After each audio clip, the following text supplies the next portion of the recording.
Hello, and welcome to our predictions for AEW All Out 2024. This time, instead of it being 6 days after, or 7 days, or whatever it was last year, it's actually 2 weeks after, so it's slightly better in terms of spacing.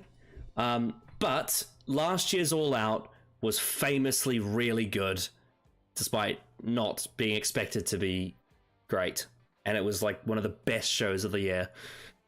So what we are not only doing in this video is we are predicting who the winners of the matches are going to be, but we're also predicting whether or not this can be another sleeper hit. Because now there's an expectation.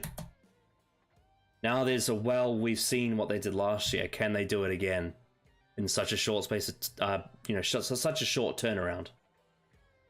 And they've just added a new match to the Wikipedia page, so I'm going to have to add my predictions on that. But yes, this, like all the other All Outs, is from Chicago. This one's going to be in the Now Arena. Apparently, this is looking like it might be the first All Out to not sell out, which is a bit concerning. I think the Now Arena can hold 13,000 in a wrestling show, and they've currently sold close to 7,000, which is low. Ooh. Low for a pay-per-view. That's quite low. Like, for a Dynamite, that's normal, but for a pay-per-view, that's low. It's pretty low. Yeah, but we'll see. Maybe We should see. they'll turn up. But ticket sales has been a bit of a problem this year for AEW, sadly. Which is a shame. But it is what it is. Before we get into the matches, I would like to retroactively, I know we probably should have addressed this on Bashes in Berlin, which we'll be doing next weekend. But technically speaking, you won the #1 contendership at All In, and you won the belt at Bash in Berlin. So now I am challenging you for the belt here. Mm-hmm. So you're the champ. Also, yeah. Another thing I want to say about last year's All Out was they had a really cool stage. Will they have a cool stage again? I hope so. Hope so. Yeah, there was a magic to last year's All Out. There was a lot. I just hope they can kind of recapture it again. It's like what they did was they had some pretty big names, but they featured a lot of AEW's mid card and they had something to prove. And it was awesome. And you got stuff like Moxley versus Cassidy, and Takeshita versus Omega, and Luchasaurus versus Darby Allin, and Miro versus Powerhouse Hobbs, and MJF and Adam Cole versus the Dark Order, and then that Samoa Joe run-in thing. There was just some real good shit last year. So, yeah. Before we get into predicting matches, your thoughts going into All Out? I am excited for a lot of matches on this card. In terms of just pure wrestling, I think there's two very, very good stories going into it. Maybe three, but yeah, I'm looking forward to the show purely for its wrestling capabilities, because there's a lot of really interesting matches on this card. Yes. Yeah. There are definitely some very interesting matches on this card. I think this has potential. I also think that there is a match on this card for someone to redeem herself after All In, and I'm very much looking forward to seeing what she pulls out of the hat, specifically with the opponents, but we'll get to that when we get to that. Alright, let's just get on with it. They announced a pre-show match on, I think it was Collision. The Undisputed Kingdom, Roderick Strong, Matt Taven, and Mike Bennett, versus the Beast Mortos and Shane Taylor Promotions, Shane Taylor and Lee Moriarty, versus Action Andretti and Top Flight, who have been aligning themselves recently with Layla Gray, who was formerly part of the Baddies with Jade Cargill. And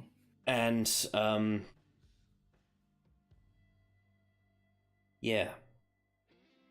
So, I have not really any investment in this match, but I'm sure there'll be some stuff to enjoy about it.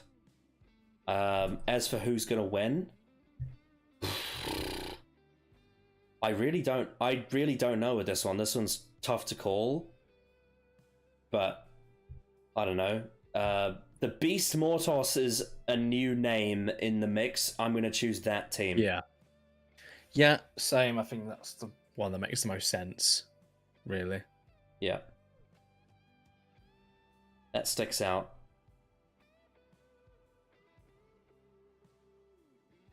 Yeah. Remember when Action Andretti beat Chris Jericho? Yeah, like wasn't it like last year?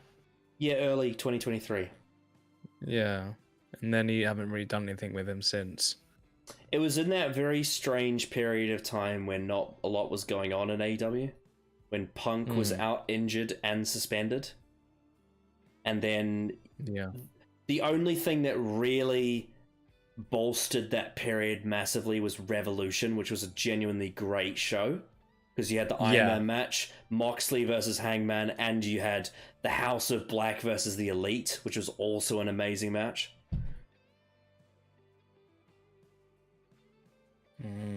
But apart from that one show, it was very quiet for a while.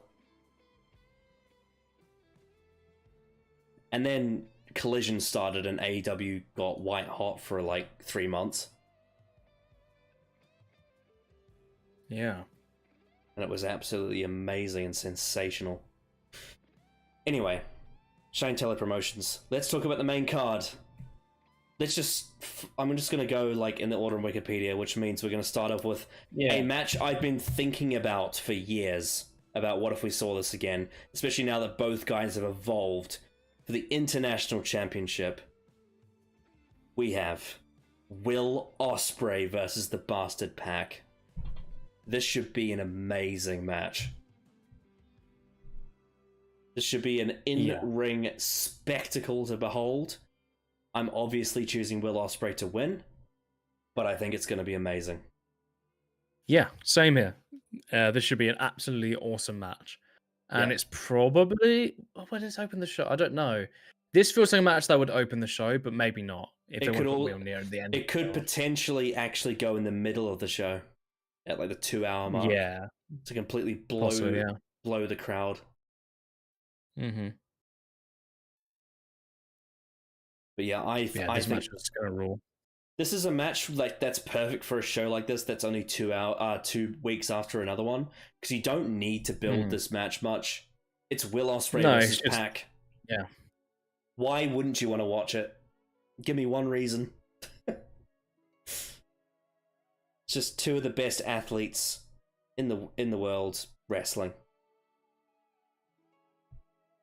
Yeah. So, and also they're both British as well. And very different kinds of British. Because obviously it's like, you know, Essex versus Newcastle. So you almost say it's like a football match, but in wrestling. Yeah. But I assume you have Ospreay to win as well. Yes, I do. Yeah. Yeah. Alright, so the Young Bucks versus the Blackpool Combat Club. Matt and Nick Jackson versus Claudio and Wheeler. This was not that easy to call, but because they just won the belt, I think BCC will retain. Isn't this for the tag titles, not the trios? Yeah, it is. Oh, no, you're right. Yeah, it's not for the trios. This is Young Bucks. Do you want to redo your guess now that you know that information? Yes. I thought this was for the... I thought this, for some reason, was for not the belts. For the trios. I don't know why my brain thought that. Considering Okada and Jack Perry are in other matches. Yeah. Whoops. Yeah, no, sorry. My bad. Young Bucks are winning this. Yeah, Young Bucks are winning. They're going to retain the only circumstance where the BCC would win is if they want to unify the trios belts with the tag belts, which honestly wouldn't be a bad idea. To make 5 belts, 5-way matches. Remember when Sammy Guevara had 2 TNT belts? Oh god, yeah, wasn't that during his Cody feud or something? After his Cody feud, and then was that Scorpio Sky? Scorpio Sky, I guess. It was in between them. So he had that after the Cody feud, and then when Scorpio Sky won it, he got rid of that because that's stupid. Yes. Okay. All right. Now I remember. God, early 2021. 2022. Yeah. 2022. What a weird time that was. Yeah. Yeah, it was a bit strange. Anything outside the Punk MJF stuff was like a lot of weird stuff was happening around that time. Yeah, because Cody just quit on the spot, and that left a massive hole in the show. He went back to the Fed. It was the right decision. Yeah. Oh, I mean, yeah, definitely. He literally beat the tribal chief at WrestleMania. Like, what more do you want? Yeah.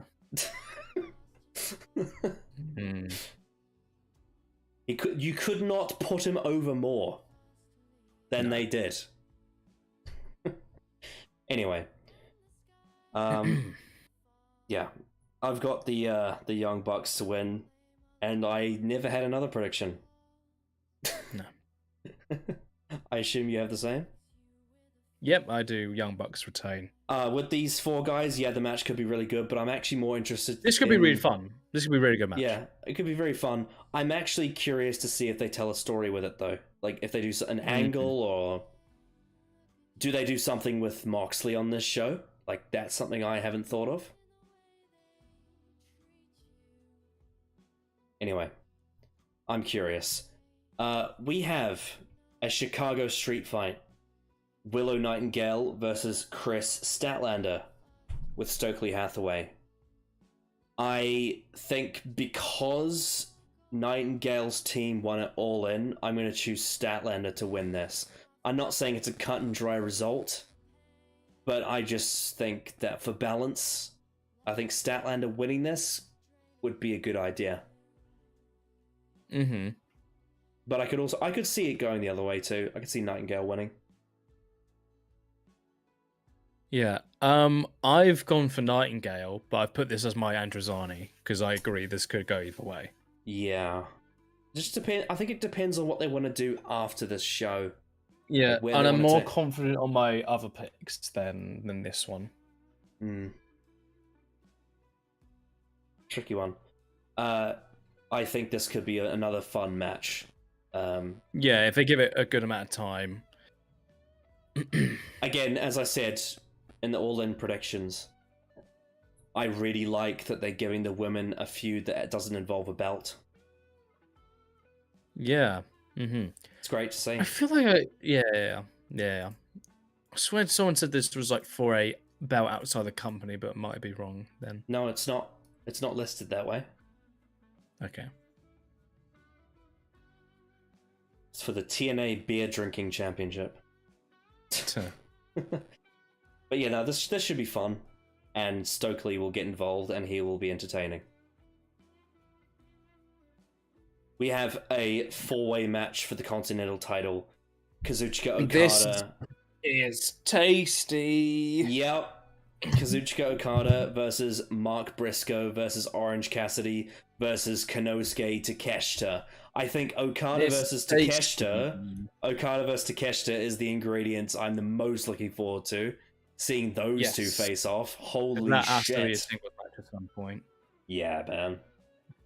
Because they have like... And really, it should lead to Takeshita beating Okada for the belt.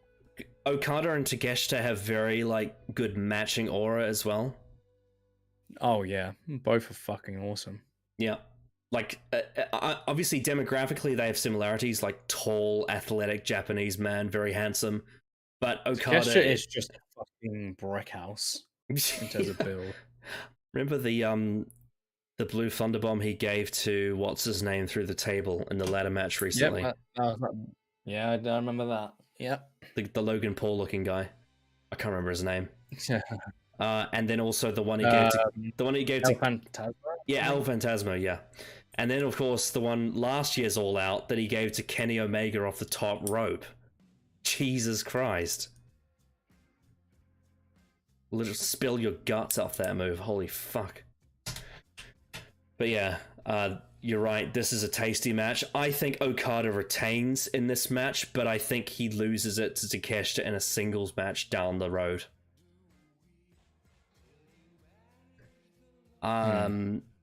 Mark Briscoe's still the Ring of Honor World Champion, right? Is that correct? Let's find out. Because he beat Eddie Kingston, didn't he? He did.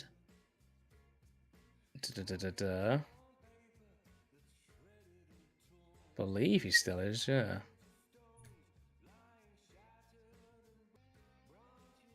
Think he still is, yeah. In that case, Okada will probably pin. Okada will probably pin Orange Cassidy then, if I had to hazard a guess.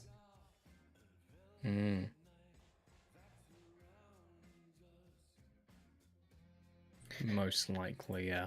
Yeah. Are you going for Okada as well? I've got Okada winning, yes.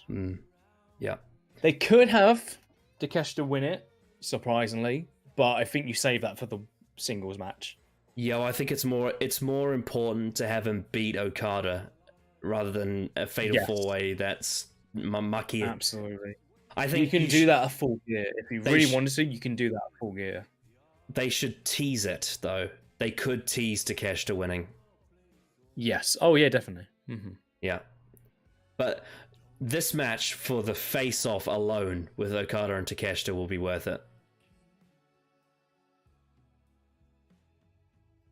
Yeah. Yes. Now, MJF versus Daniel Garcia. Oh, yes. Yeah, this is Very probably interesting. This is probably a match I'm most looking forward to the most, besides the main event. Yeah, and I'm also very curious about the result of this match. I have gone for MJF because he just lost, but there is a scenario where Daniel Garcia could win this. It's not likely, but it's possible. It depends on the story. And if MJF can be convinced to lose 2 shows in a row. But obviously MJF has just lost the American title, so he's now no longer Abraham Lincoln. But he's become more sadistic again towards Garcia. I think this match will be huge for Garcia. I think having Garcia in there with MJF will do wonders for him.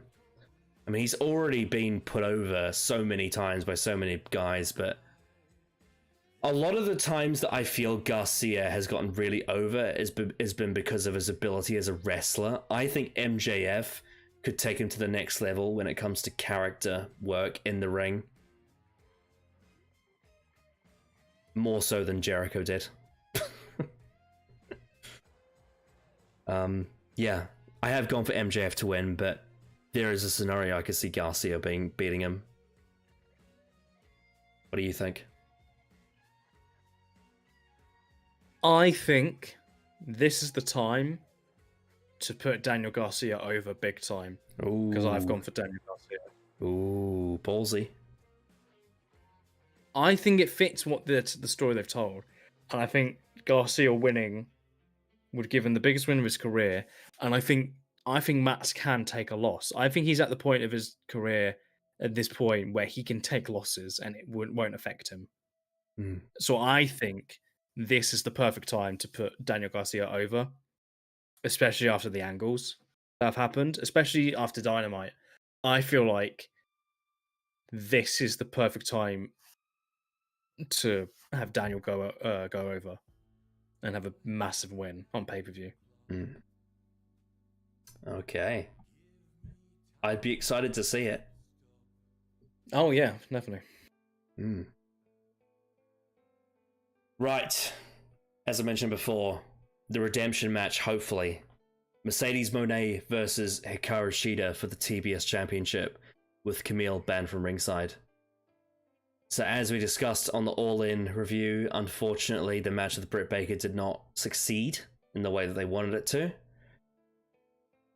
But this is another chance for her to, show off.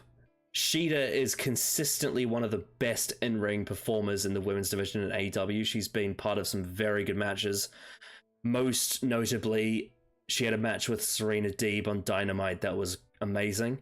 And then, obviously, her Golden Crown match was the one she had with Jamie Hayter at the start of last year. That was fucking incredible. It was like the most compact 17 minutes of women's wrestling that modern TV has seen, maybe. Or however long it was. Ad breaks and all. I have faith that Mercedes Moné has a point to prove after All In, and I think she will. I think this will actually be really good.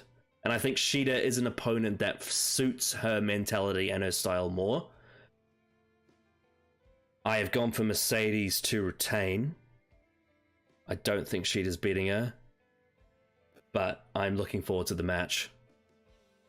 Because Mercedes Moné has an ego, and I don't just mean that in her character. I think she actually does have an ego, and I think that when fans are questioning her ability, I think she gets really pissed off, and I think it drives her because she holds herself to a very high standard, and when things don't go her way, she's very particular. So I would be shocked if this did not end well. So yeah, I suspect this will be good. What are you predicting? I've got Moné retaining, and hopefully it'll be a good match. Yeah, because I think she, after All In, I think she needs to have a match that actually hits, so we can get back on board with her as champion and sort of the in-ring ability. You know what is a match that I would really like to see in ring is Mercedes Moné versus Thunder Rosa. I think that could slap. But it remains to be seen. This is the interesting part of her coming to AEW is you don't really know if she's going to have chemistry with certain girls because you've never seen them in the ring together before. And she obviously has chemistry with Willow, but we already knew that because they had matches in Japan and that was well known. But now she's starting to wrestle more people that she doesn't know and she hasn't been in the ring with, and it's kind of a big question mark if it's going to work. But I just have a good feeling about this one. Something about it I can just imagine it being very good. It's very rare for Shida to not have a good match as well. That's the other part. Especially on pay-per-view. Right. The next match is one that I've seen a lot of people online protest, but I actually think that they could prove them wrong. I think this has potential to be better than people say. Bryan Danielson versus Jack Perry for the AEW World Championship. Yes, it's not like a dream match, but I think just give them a chance. If this works, this could only further help Jack Perry. Oh, yeah. However, I am absolutely 100% certain that Danielson's winning this match, and this is why it's going to be my Genesis pick. Because it's just like, Jack Perry winning this match would be insane.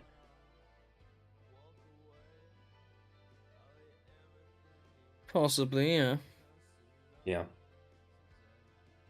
But anyway, what's your prediction?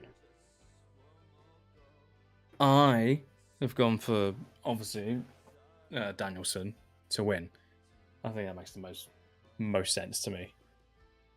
Like, Barry's not winning the belt. But yeah, that's all I'm going to say. Yeah, I also think this has potential as well to be really good. Mm-hmm. Yeah, definitely. I don't expect it to be on the level of like the All-In Swerve Danielson match, obviously, but it's it's Bryan Danielson versus Jack Perry's a really good athlete, and his character's come into his own recently. Danielson's one of the greatest of all time. This could be really good, I think. However, it's not going to be the main event of the show. There's no way. There's no way, because there is a much bigger match on this show to talk about. And it is the match I am by far the most looking forward to, because it's been one of the best feuds of the last year. We have a lights out steel cage match between Swerve Strickland and Hangman Adam Page. I think this could end up being one of the match of the year contenders, purely based on the previous 3 matches they had alone, and the feud, and the stipulation, everything that's going into it. On the most recent Dynamite going into the show, Swerve Strickland bought his childhood home, and then Hangman Adam Page burnt it to the ground. Now, this is a tough one to call, but Swerve won the first 2 matches. The last match was a draw. I am predicting Hangman Adam Page to win this match. It's my Androzani pick. I'm being a little bit cautious, but I just have a hunch that Hangman's got to win one of these matches that they have. And I think this is it. I think it's time for Hangman Adam Page to beat Swerve.